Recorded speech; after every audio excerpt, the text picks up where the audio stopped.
મહત્વપૂર્ણ સમાચારથી બુલેટિનની શરૂઆત કરીએ। રાજ્યમાં મહેસૂલી અને રેવન્યુ તલાટીઓના જોબ ચાર્ટ અલગ કરવામાં આવ્યા છે। લાંબા સમયથી મહેસૂલી અને રેવન્યુ તલાટીના જોબ ચાર્ટ અલગ કરવા માટે માંગ ઉઠી હતી। રાજ્યમાં મહેસૂલી તલાટી અને તલાટી કમ મંત્રીની કામગીરી હવે સ્પષ્ટ રીતે અલગ થઈ ગઈ છે। રાજ્ય સરકારે બંને કેડરના કર્મચારીઓ માટે અલગ અલગ જોબ ચાર્ટ જાહેર કર્યા છે। મહેસૂલ વિભાગના ઠરાવથી મહેસૂલી તલાટીઓની નવી જવાબદારીઓ નક્કી કરાઈ છે। મહેસૂલી તલાટી હવે જમીન રેકોર્ડ અને મહેસૂલ કાયદા સંબંધિત કામગીરી સંભાળશે। જમીનના રેકોર્ડ, હદ નિશાન, ગોચર, ખાણ ખનીજની કામગીરી મહેસૂલી તલાટીને સોંપાઈ છે।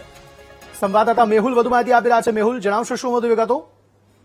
બિલકુલથી વાત કરવામાં આવે તો લાંબા સમયથી તલાટી મંત્રીઓના બે અલગ અલગ રેવન્યુ અને પંચાયત હસ્તકના તલાટીઓનો આ પ્રશ્ન હતો। તેમના જોબ ચાર્ટ નક્કી કરવા બાબતે અનેક રજૂઆતો અને આંદોલન સુધી વાત જે છે તે પહોંચી હતી, પરંતુ લાંબી રજૂઆતો બાદ અંતે રાજ્ય સરકારે હવે આ જોબ ચાર્ટ જે છે તે અલગ કરી દીધા છે। ગુજરાતમાં મહેસૂલી તલાટી અને તલાટી કમ મંત્રી કે જે પંચાયત હસ્તક આવે છે તેમને અલગ અલગ જોબ ચાર્ટ જે છે તે નક્કી કરી દેવામાં આવ્યા છે। રાજ્ય સરકારે બંને કેડરના કર્મચારીઓ માટે આ જોબ ચાર્ટ તૈયાર કર્યા છે અને તેની જાહેરાત અને સત્તાવાર પરિપત્ર પણ કરી દીધું છે।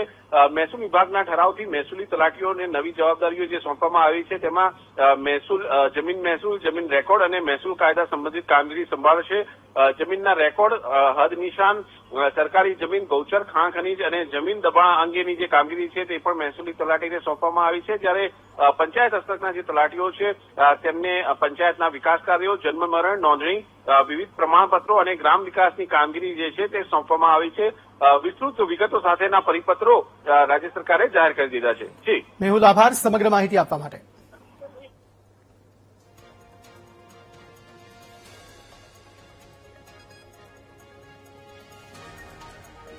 પંચાયતના કાર્યો, જન્મ મરણ નોંધણી અને ગ્રામ વિકાસના કામ તલાટી કમ મંત્રીને સોંપાયા છે। એટલે હવે જે જોબ ચાર્ટ છે તે તદ્દન અલગ થઈ ગયું છે।